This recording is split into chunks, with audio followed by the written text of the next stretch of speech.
에스라 8장 21절부터 23절까지 말씀을 우리 다 같이 한 목소리로 함께 봉독하겠습니다. 그때에 내가 아하와 강가에서 금식을 선포하고 우리 하나님 앞에서 스스로 겸비하여 우리와 우리 어린아이와 모든 소유를 위하여 평탄한 길을 그에게 강구하였으니 이는 우리가 전에 왕에게 아뢰기를 우리 하나님의 손은 자기를 찾는 모든 자에게 선을 베푸시고 자기를 배반하는 모든 자에게는 권능과 진노를 내리신다 하였으므로 길에서 적군을 막고 우리를 도울 보병과 마병을 왕에게 구하기를 부끄러워하였음이라. 그러므로 우리가 이를 위하여 금식하며 우리 하나님께 간구하였더니 그의 응낙하심을 입었느니라. 아멘. 자, 우리 내일이 성탄절인데 우리 옆 사람에게 앞뒤좌우로 다시 한번 인사합니다. 메리 크리스마스 인사하겠습니다. 메리 크리스마스. 네, 기쁜 성탄입니다. 네. 오늘 이 예배에 참여하신 우리 성도들에게 하나님의 풍성하신 은혜가 임하기를 주님의 이름으로 축복합니다. 2층에서 예배 드리시는 우리 성도들에게도 동일한 하나님의 은혜가 임할 줄 믿습니다. 여러분, 현대를 일컬어서 많은 학자들이 불안의 시대, 불확실성의 시대다 이렇게 이야기를 했습니다.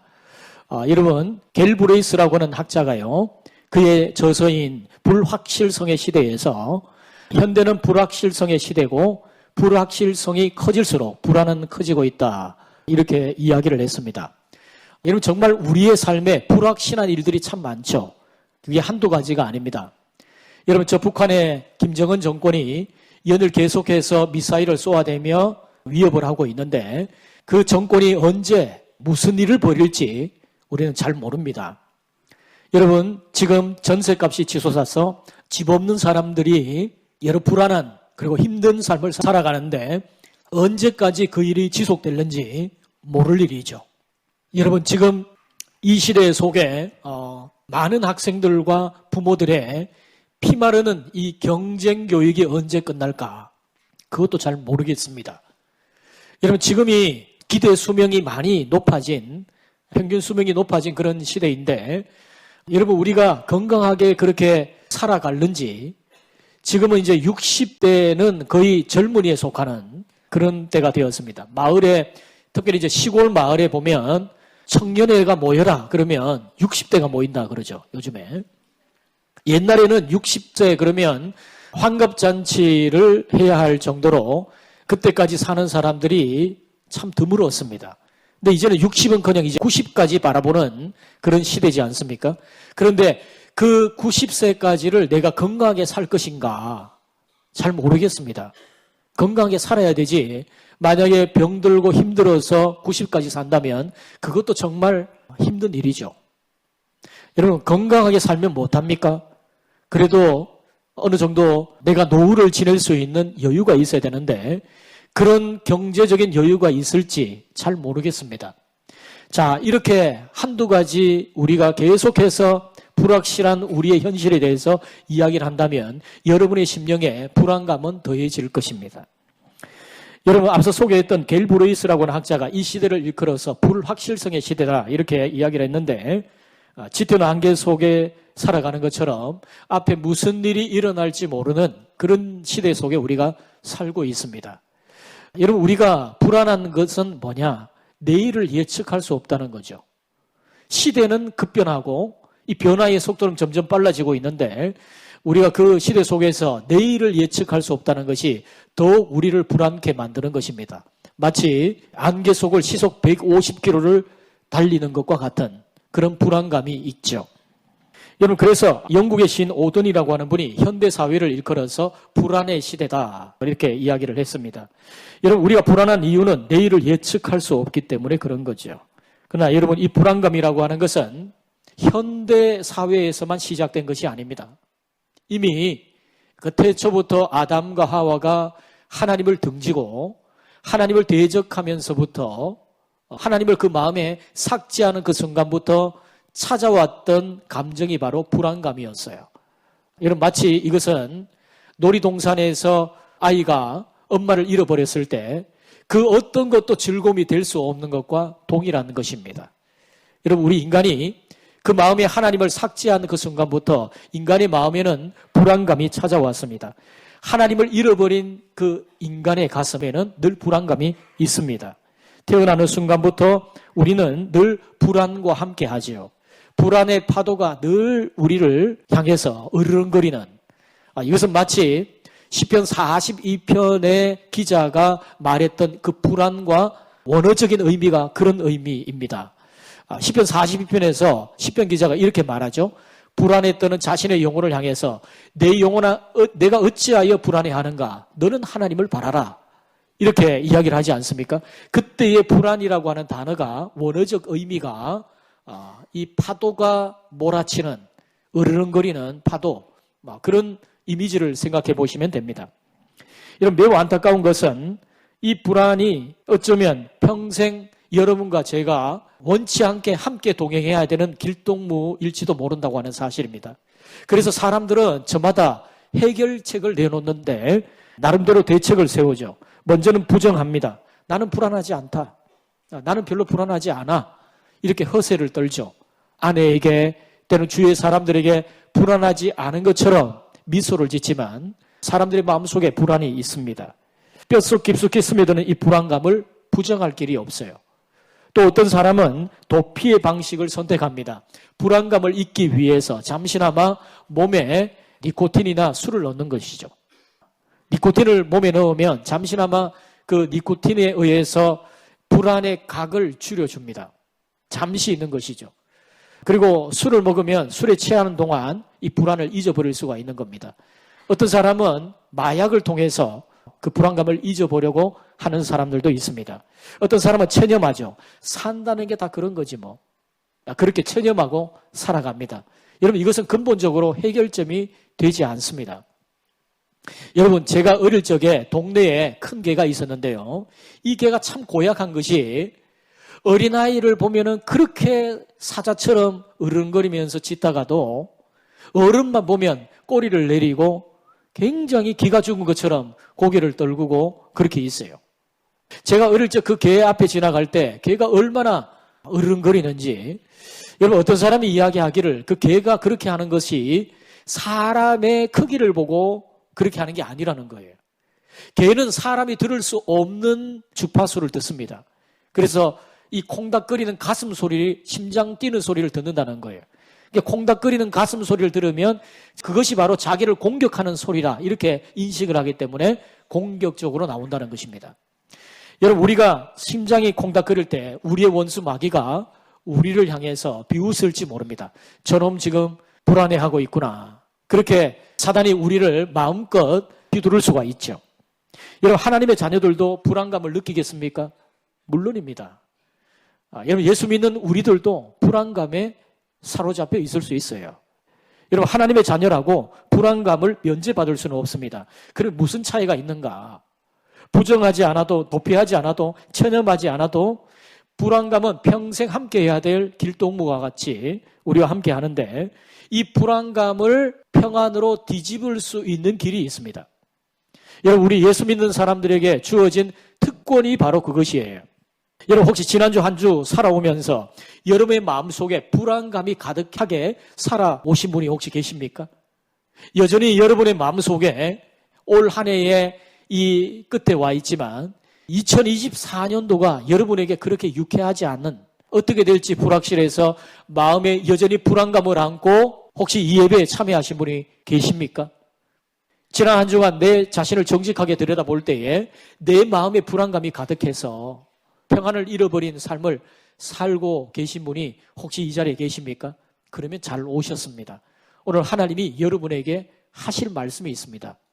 여러분 오늘 우리가 읽었던 이 에스라 8장 21절부터 23절까지의 말씀은 오늘 우리가 살펴보는 중요한 내용이지만 오늘 제가 여러분과 함께 8장 전체를 함께 말씀을 나눠보겠습니다. 여러분 지난 내용을 한번 정리를 먼저 해봅시다. 남유다 백성들이 바벨론의 포로로 끌려가서 거기서 타향살이를 하면서 70년을 보내요. 그러는 가운데 바벨론을 접수한 페르시아 제국의 고레스 왕이 유다 백성들에게 너희가 고향 땅으로 돌아가도 좋다. 기유한 명령을 내린 겁니다. 그래서 1차로 스룹바벨의 영도 아래 그들은 약 5만 명의 사람들이 바벨론 그 포로 땅에서 유다, 예루살렘으로 돌아왔어요. 그들이 새로운 나라를 재건하기 위해서 제일 먼저 했던 것은 뭐냐면 예배를 회복하는 일이었습니다. 그래서 예배 회복을 위해서 그들은 성전 재건을 합니다. 성전 재건이 쉽지가 않았습니다. 대적들의 여러 방해가 있었지만 그들이 우여곡절 끝에 성전 재건을 완공하지요. 그리고 그 성전 재건이 완공되었을 때에 나이가 꽤 든 사람들은 전부 다 죽고 이제 약 60년의 세월이 지났습니다. 앞선 세대는 다 사람들이 다 죽었고 새로운 세대가 있는데 이들이 하나님을 향한 자신들의 하나님 백성으로서의 정체성도 희미해지고 또 하나님을 사랑하는 마음의 열정도 식어지고 그들은 그저 거칠애의 제사, 거칠애의 예배를 드리고 있었어요. 이런 그들의 마음의 회복을 위해서 하나님이 택한 사람이 에스라라고 하는 사람입니다. 그래서 에스라와 함께 2차로 사람들이 귀환을 하는데 그들이 귀환을 할 때에 아하와 강가에서 모인 사람이 장정만 약 1750명 정도 됩니다. 어린아이나 노년 여자들까지 다 합하면 약 6천에서 7천 정도 되는 거대한 귀환단이 꾸려졌어요. 그들이 타향에서 돌아오려고 할 때에 약 1400km의 그 긴 거리를, 먼 거리를 어떻게 돌아올 수 있겠습니까? 여행길이 지금처럼 편리한 것도 아니었고 길이 굉장히 거칠었습니다. 때로는 강을 건너고 때로는 산을 넘어야 했고 또 가는 곳마다 여러 위험이 도사리고 있었어요. 특별히 페르시아 제국에 대적하는 반군 게릴라들이 곳곳마다 숨어 있어서 사람들을 공격하는 수가 많았습니다. 여러분 옛날에 이 사막을 횡단하는 카라반들, 대상들이 지나갈 때에 그들은 그 많은 물질들을 운반을 하면서 그것을 지킬 수 있는 군대들을 동원해서 지나가는 경우가 많았습니다. 근데 여러분 지금 이스라엘 백성들은요 방어 능력이 전혀 없는 사람들이었어요. 대부분의 사람들이 칼을 손에 쥐어본 적이 없는 그런 사람들입니다. 혹여나 길을 지나갈 때에 반군 게릴라들이 공격을 하면 취약한 그런 사람들이었어요. 게다가 이들이 이 페르시아에서부터 이 예루살렘까지 가기 위해서 많은 물질들을 가지고 오는데, 물자들을 가지고 오는데, 여러분 생각해 보세요. 방어 능력이 없지요. 물자들은 가득하지요. 이것은 반군 게릴라들의 먹잇감이 되기에 충분했습니다. 그들이 출발부터 해서 이 거칠고 험한 이 먼 여행길, 그리고 여러 곳곳마다 돌발할지 모르는 그 위험의 상황에서 출발 전부터 마음의 불안감이 있었을 거예요. 그런데 놀라운 것은 이들이 4개월 뒤에 무사하게 한 사람도 상하지 않고 무사히 유다 예루살렘으로 돌아왔다는 것입니다. 어떻게 그렇게 될 수 있었을까요? 그 비결을 오늘 본문은 이렇게 말씀합니다. 하나님의 선한 손의 도우심이 함께하였다. 그렇게 말씀하고 있습니다. 여러분 에스라 7장 9절부터 잠시 봅니다. 계속해서 반복되는 내용이 뭔지를 한번 보십시오. 첫째 달 초하루에 바벨론에서 길을 떠났고 하나님의 선한 손에 도우심을 입어 다섯째 달 초하루에 예루살렘에 이르니라. 자, 에스라 7장 28절입니다. 내 하나님 여호와의 손이 내 위에 있으므로 내가 힘을 얻어 이스라엘 중에 우두머리들을 모아 나와 함께 올라오게 하였노라. 자, 에스라 8장 18절에요. 우리 하나님의 선한 손에 도우심을 입고 레위 사람들을 데려올 수 있었다고 기록합니다. 에스라 8장 31절에 첫째 달 12일에 우리가 아하와 강을 떠나 예루살렘으로 갈새 우리 하나님의 손이 우리를 도우사 대적과 길에 매복한 자의 손에서 건지신지라. 여러분 결국 이 8장을 요약하면 이렇습니다. 그 위험하고 불안한 귀환길이 평안하고 안전할 수 있었던 비결은 하나님의 선한 손의 도우심 때문이었다 하는 것입니다. 여러분 오늘 하나님께서 우리에게 말씀합니다. 너희가 불확실한 미래로 인하여서 여러 어려운 현실로 인하여서 마음의 불안이 가득하느냐? 두 가지를 기억해라. 하나는 전능하신 하나님의 손을 바라보아라. 또한 너희를 향해 펼쳐있는 그 전능하신 하나님의 손을 기도의 손을 뻗쳐서 붙잡아라. 이렇게 말씀합니다. 이게 오늘 여러분에게 드릴 중요한 메시지입니다.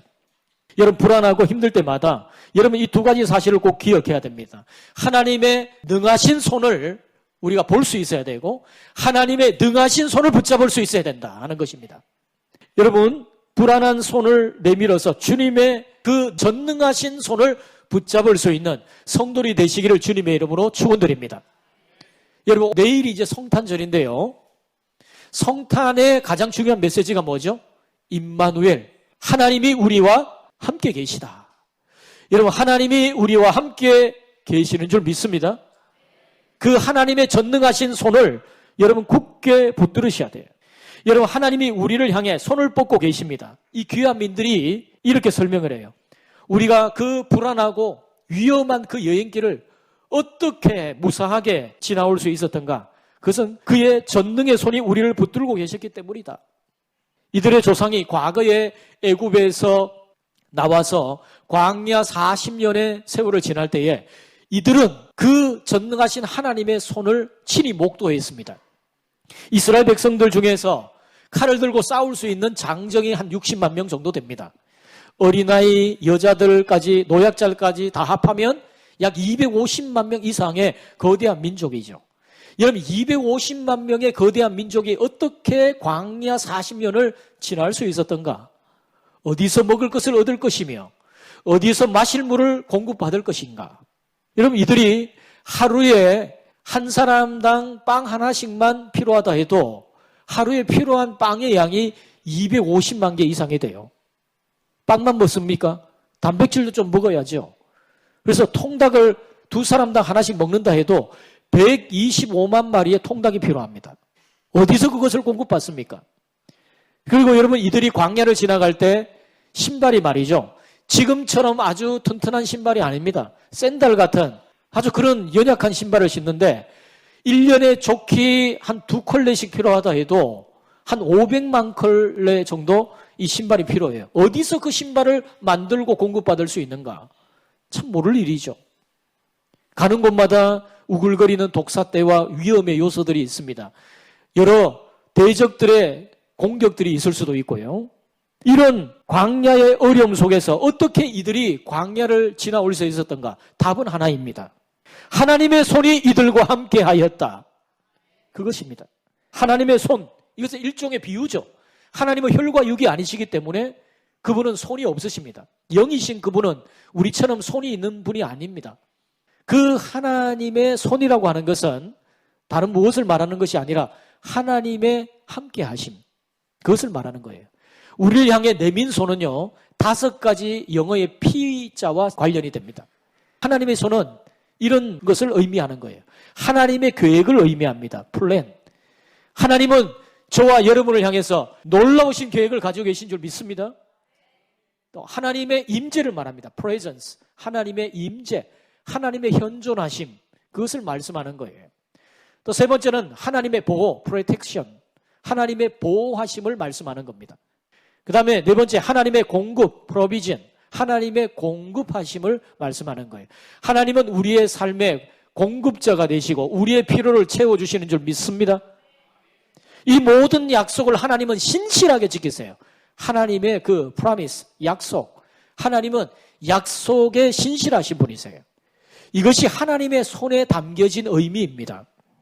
우리가 생각할 것은 하나님의 그 손이 우리를 향해 뻗어 있다 하는 거예요. 여러분 이사야 41장 10절 말씀 우리 다 같이 함께 읽어봅니다. 시작. 두려워하지 말라 내가 너와 함께 함이라. 놀라지 말라 나는 내 하나님이 됨이라. 내가 너를 굳세게 하리라. 참으로 너를 도와주리라. 참으로 나의 의로운 오른손으로 너를 붙들리라. 할렐루야. 아멘이십니까? 네. 하나님이 그 오른손으로 우리를 붙들어 주시겠다고 말씀하십니다. 여러분 그러나 매우 안타깝게도 예수 그리스도의 구원으로 말미암아 하나님의 자녀가 된 많은 사람들이 그 하나님의 손을 낭비한다는 거예요. 눈에 보이고 손으로 촉감으로 만져지는 손을 쫓아서 그 전능하신 하나님의 손을 외면한 채 이리저리 그 촉감으로 만져지는 눈으로 보이는 손을 쫓아서 많이 분주하다는 사실입니다. 여러분 불안하고 어려울 때 우리를 향해 뻗으신 하나님의 손을 믿음의 눈으로 볼 수 있는 성도들이 되시기를 주님의 이름으로 축원드립니다. 자, 두 번째로 하나님의 손, 우리를 향해 뻗으신 그 주님의 전능하신 손을 기도의 손을 뻗어서 붙잡으라는 것이에요. 하나님만을 의지하는 것입니다. 여러분, 이들이 아하와 강가에서 바벨론을 출발하기 전에 금식 기도를 하죠. 그래서 하나님을 전적으로 의지하겠다는 다짐입니다. 신뢰하고 전적으로 굴복하고 절박하게 기도하면서 이들이 금식을 하는데, 여러분, 우리가 마음이 지나치게 불안하고 힘겨울 때 우리는 신경 안정제를 먹기도 하지요. 그러나 여러분, 그때 한번 금식을 해보세요. 이틀을 굶고 3일을 굶어보면 내가 얼마나 눈에 보이는 그 손을 쫓아서, 보이지 않는 하나님의 손을 제쳐두고 얼마나 눈에 보이는 손을 쫓아서 분주했던가 하는 사실을 깨달을 수가 있을 겁니다. 여러분, 아이들이 절대 의존적으로 부모를 의지하지 않습니까? 여러분, 어릴 적 아이들을 한번 키워보면 알아요. 특히 이제 캄캄한 밤을 지나고 또 무서운 그 밤길을 갈 때 이 아이 손이 점점 엄마 아빠의 손을 굳게 꽉 붙들죠. 여러분, 이런 아이들의 지혜가 우리가 가져야 될 지혜입니다. 진정한 도움의 원천을 붙들어야지 도움이 되지 않을 것을 찾아서 헛된 손길질을 하지 않기를 바랍니다. 여러분, 이 땅에 만왕의 왕 되신 하나님을 의존하기로 결정해야 할 줄 믿습니다. 여러분, 에스라는 황제와 막역한 관계였어요. 우리가 지난 시간에 살펴봤죠. 그가 구하는 것은 다 황제에게 받는 그런 사람 아닙니까? 그래서 이 사람이, 이 에스라가 황제여, 우리가 지금 예루살렘으로 가려고 하는데 이런 많은 물자를 데리고 가다 보면 반군 게릴라들의 공격이 있을 수 있습니다. 그러니 왕이여, 부디 보병과 마병을 우리에게 허락해 주셔서 우리를 잘 호위할 수 있도록 도와주소서. 왕이 허락했겠죠. 근데 에스라는 그렇게 하지 않았어요. 왜 그랬을까? 여러분, 우리가 오늘 본문을 읽었는데 다시 한번 본문을 읽어봅니다. 같이 읽습니다. 그때 내가 아하와 강가에서 금식을 선포하고 우리 하나님 앞에서 스스로 겸비하여 우리와 우리 어린아이와 모든 소유를 위하여 평탄한 길을 그에게 고하였으니, 이는 우리가 전에 왕에게 아뢰기를 우리 하나님의 손은 자기를 찾는 모든 자에게 선을 베푸시고 자기를 배반하는 모든 자에게는 권능과 진노를 내리신다 하였으므로 길에서 적군을 막고 우리를 도울 보병과 마병을 왕에게 구하기를 부끄러워하였습니다. 그러므로 우리가 이를 위하여 금식하며 우리 하나님께 간구하였더니 그의 응낙하심을 입었느니라. 아멘. 여러분, 에스라는 왕의 도움을 거절하고 하나님의 도움을 구합니다. 근데 여기 중요한 표현이 있는데 보십시오. 우리를 도울 보병과 마병을 왕에게 구하기를 뭐 했다고요? 부끄러워하였다. 내가 보이는 왕의 힘에 의존하는 것을 부끄럽게 여겼다. 그렇게 이야기를 합니다. 에스라가 의지한 것은요, 황제의 능한 손이 아니고 하나님의 전능하신 손을 붙잡았어요. 이게 영어로 보면은 마이티와 올마이티의 차이입니다. 이 에스라가 의지한 것은 황제의 능력이 있는, 황제가 얼마나 능력이 있습니까? 당시에 대제국의 왕으로서 황제의 말 한마디로 얼마나 많은 군대를 동원할 수 있습니까? 그런데 에스라가 의지했던 것은 황제의 능한 마이티한 손이 아니라 전능하신 올마이티한 하나님의 손이었어요. 여러분, 전능하신 하나님의 손을 의지하시기를 바랍니다. 인간의 손은요, 때로는 능력이 있어 보여도 그게 영원하지 않아요. 그러나 하나님은 올마이티, 하나님은 전능하신 하나님이십니다. 여러분, 다윗을 한번 생각해 보세요. 만약 여러분 주위에 5명의 사람이 호시탐탐 여러분을 어떻게 해코지할까 노리고 그렇게 한다면 여러분 신경쇠약 걸릴 겁니다. 노이로제 걸릴 거예요. 정신병원에 입원하는 사람도 생길지 몰라요. 근데 여러분, 이 다윗은 그 정도가 아닙니다. 왕이 지금 자기를 죽이려고 해요. 왕의 제1호 명령, 긴급 명령 1호가 뭡니까? 나의 정적이 된 저 다윗을 죽여라. 다윗을 밀고 하는 자에게는 현상금을 주겠다. 왕이 그렇게 이 다윗을 죽이려고 온 나라 전체가 이 다윗을 잡으려고 혈안이 되어 있는 그런 상황입니다. 그래서 자기 몸 하나 숨길 데가 없어서 그런 자기를 원수처럼 여기는 블레셋의 왕에게 마치 거짓으로 위장망명을 해서 그 왕에게 충성 서약을 가짜로 하고 때로는 미친 채 하면서 그렇게 살았어요. 여러분, 22년 6개월 동안 다윗이 그렇게 살아가면서 얼마나 힘겨운 세월을 보냈겠어요. 여러분, 그런 다윗의 심령 속에 놀라운 고백이 있습니다. 여러분, 시편 23편에 그가 어떻게 고백을 합니까? 여호와는 나의 목자시니 내게 부족함이 없으리로다. 내가 사망의 음침한 골짜기로 다닐지라도 해를 두려워하지 않을 것은 주께서 나와 함께 하심이라. 주의 지팡이와 막대기가 나를 안위하시나이다. 정말 놀라운 고백이죠. 그 비밀이 뭡니까? 시편 20편 7절과 8절에 그 비밀을 이렇게 이야기를 해요. 어떤 사람은 병거, 어떤 사람은 말을 의지하나 우리는 여호와 우리 하나님의 이름을 자랑하리로다. 그들은 비틀거리며 엎드러지고 우리는 일어나 바로 서도다. 할렐루야. 다윗의 결심이 뭐였습니까? 이 사람 저 사람 찾아다니면서 호소하고 불평하면서 왕이 왜 저러는가? 쿠데타를 일으키는 게 아니었어요. 자기를 동조할 세력들을 모으는 것이 아니었습니다. 여러분, 다윗은 하나님의 손만 의지했어요. 여러분, 시편 18편 2절과 29절 말씀 우리 같이 한번 읽겠습니다. 시작. 여호와는 나의 반석이시요 나의 요새시요 나를 건지시는 이시요 나의 하나님이시요 내가 그 안에 피할 나의 바위시요 나의 방패시요 나의 구원의 뿌리시요 나의 산성이시로다. 내가 주를 의뢰하고 적군을 향해 달리며 내 하나님을 의지하고 담을 뛰어넘나이다. 할렐루야. 하나님을 의지하여서 담을 뛰어넘는다. 하나님이 내게 요새시다, 반석이시다, 피할 바위가 되신다, 나의 산성이 되신다, 이렇게 고백을 하고 있죠. 여러분, 전능하신 하나님의 손을 붙잡고 사는 것이 얼마나 평안한 삶인지 여러분의 삶 속에서 누리시기를 주님의 이름으로 축원드립니다.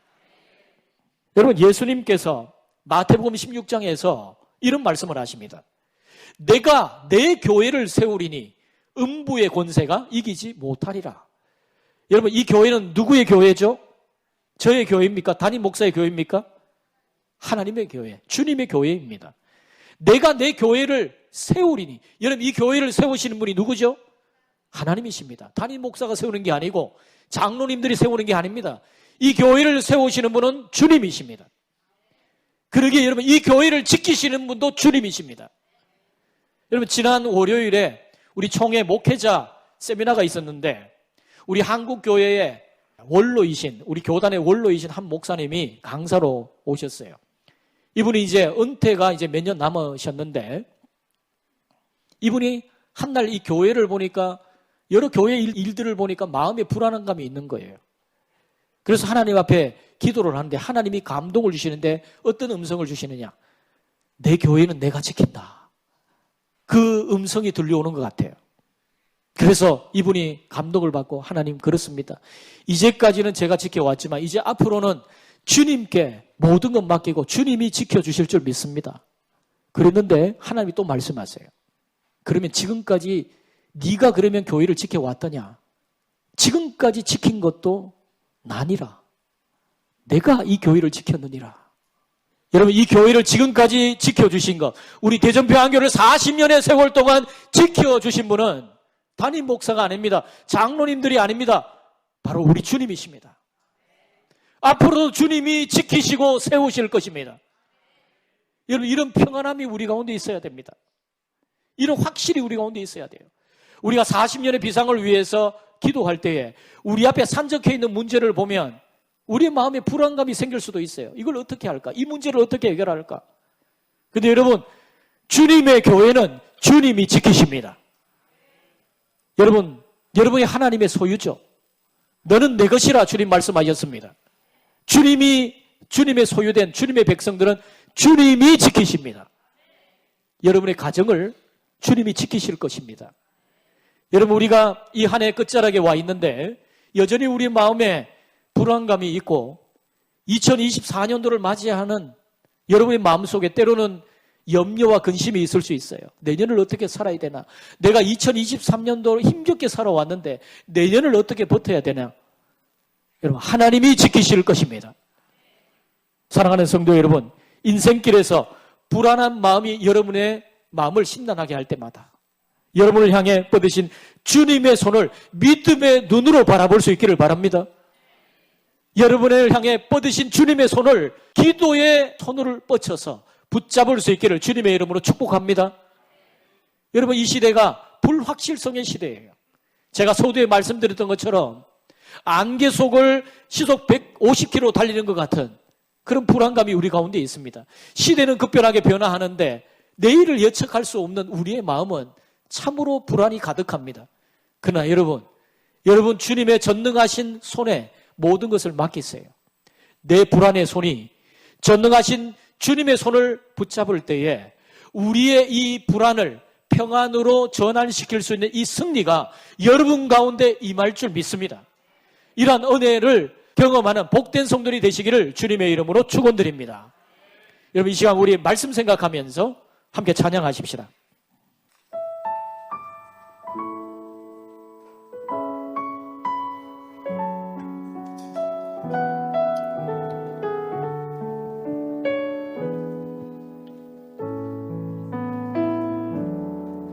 전능하신 우리 하나님, 삶에 가득한 주님의 통치, 보호하시고 지켜주시네, 복 주시고 인도하시네. 살아계신 우리 하나님, 삶에 가득한 주님의 임재,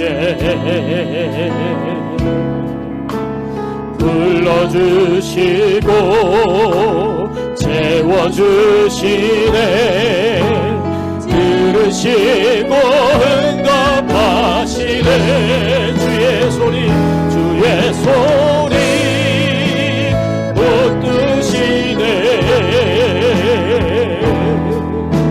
흔들리는 우리의 삶을 주의 소리 고치시네.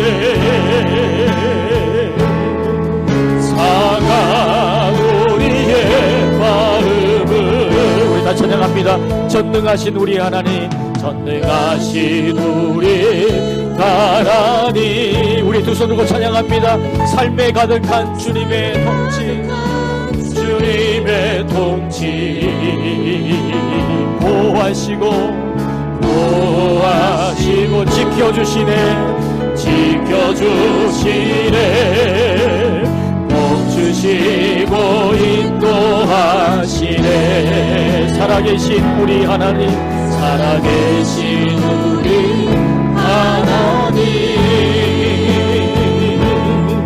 삶에 가득한 주님의 임재, 불러주시고 들으시고 응답하시네,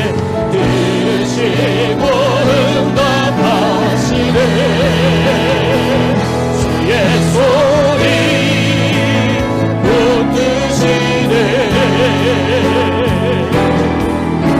흔들리는 우리의 삶을 주의 소리 고치시네. 상한 우리의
할렐루야.